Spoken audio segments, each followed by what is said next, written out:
In today's digital age, social media has become a dominant platform for political discourse. Many people engage in passionate debates and discussions online, believing that these conversations can influence election outcomes. However, it's essential to recognize that all the noise on social media cannot replace the fundamental act of voting. While social media can raise awareness and mobilize support, it ultimately does not determine election results. The true power lies in the ballot box.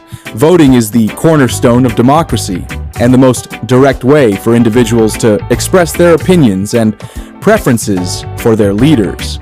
Engaging in online arguments may seem important, but if those involved are not eligible voters, their discussions have little impact on the electoral process.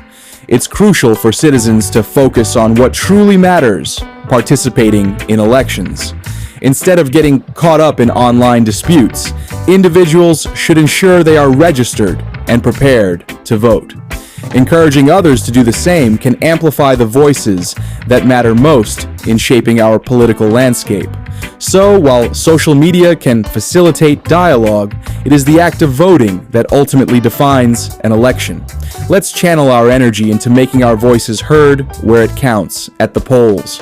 Do not argue with people who are not eligible to vote.